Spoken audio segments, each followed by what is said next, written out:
Okay, this is a serious note. It is very, very, very serious. All right? It has to do with the future, our survival, self preservation. And as it has always been said, the children are our future. I'm sorry, the children. The children are our future. And they're in jeopardy. And CPS isn't doing anything in this area. Parents, there's a new trend called lazy parenting. Microwave foods, malnutrition in your children, that's child abuse. Misfeeding your children is the same as starving your children. It is child abuse. And CPS isn't doing anything about it. Here's their procedure, the little robots. Open the refrigerator to see if you have food. I've seen people fool them. A refrigerator full of spoiled, no good food.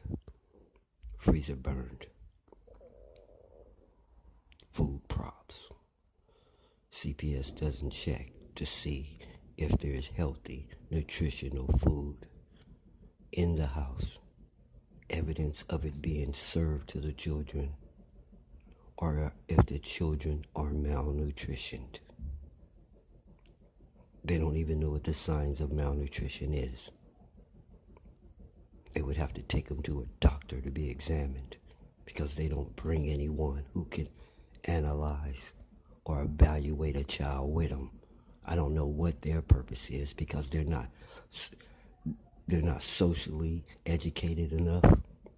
Their sociology skills aren't high enough. Their psychological skills aren't high enough. Their physical skills aren't high enough. Medical or any other area.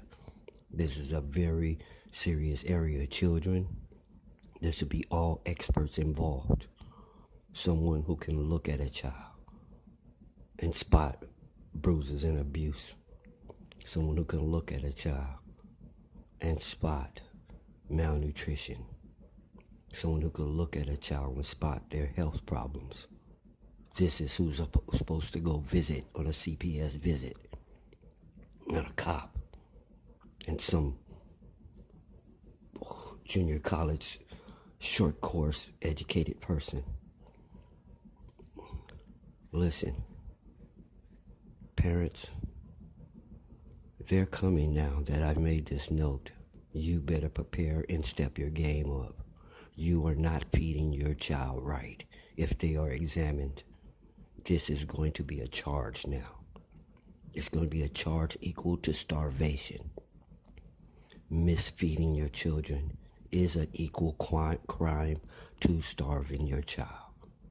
Listen, poor has nothing to do with it.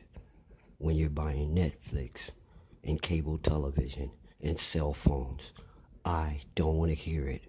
I'm tired of poor people riding around in new cars, calling themselves poor, walking around with iPhones, getting food stamps. Now, I'm not for the crap.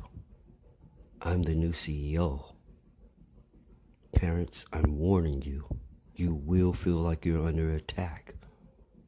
But you're the culprit. You're the one in the wrong. Noodles are just bread and water. Giving your kid ramen or instant noodle dishes is malnutrition. Feeding your kid bread and water. Giving your kid cereal is the equivalent of giving your kid a piece of bread and some milk. It has no nutritional value. Oh, you put a little sugar in it. Wow. It's not nutritious to give your kids cereal and say that they ate breakfast. Give them cereal for snacks. The sugar kills their appetite, so they're not hungry. And your lazy butt gets out of cooking.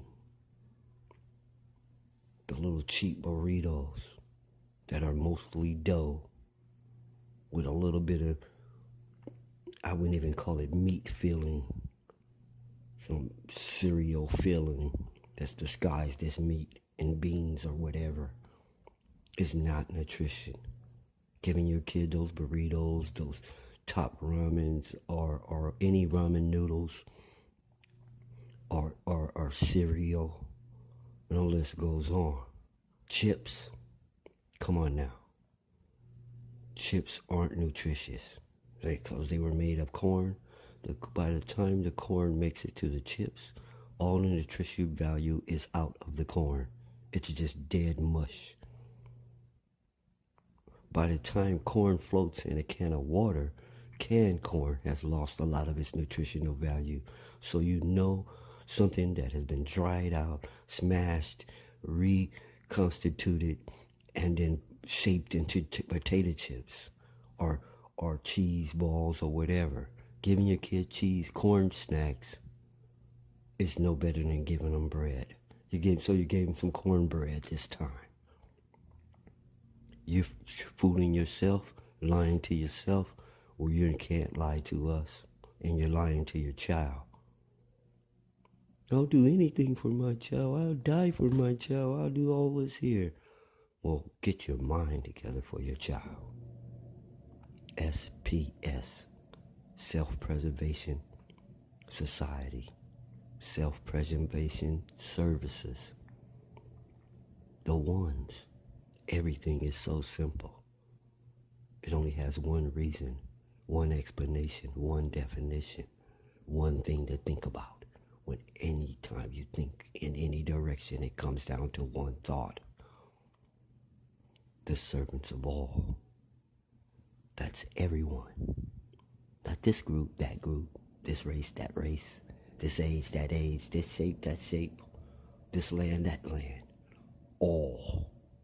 And for those who've been religiously, spiritually misled, especially in America, God is a word created by the Greeks, and it was not created to describe or name your creator or that you are thinking about in your head. That word was not designed for that. And why would the creator of everything wait for the Greeks to give it a name? The Greeks came along way late in time. So the creator just remained nameless until the Greeks came along, created them a language, and made up a word for him. It was created for Zeus and Apollo and mythical gods. You cannot put what you're talking about in a category with those things. They cannot compare. The only word you have to describe what you're talking about is all. That's why we are the servants of all. And that's why you were foretold of the coming and what it would be called and what it would be when it was called that. And I have lived up to every note of every prophecy, everything that has been foretold. It's not anti-Christ. It's anti-Christian, which is another subject. A game being ran on you because you seeked God and seeked what was right, and someone laid a con job on you. Just like Jack and the Beanstalk, you were on your way to the market, and someone conned you out of your cow and gave you some beans. That's why I don't participate in any of it. It's not just priests molesting children. It goes across the board in this facade. Pimps portraying preachers. I don't want to hear it anymore. The worthy causes. I hope that you're one.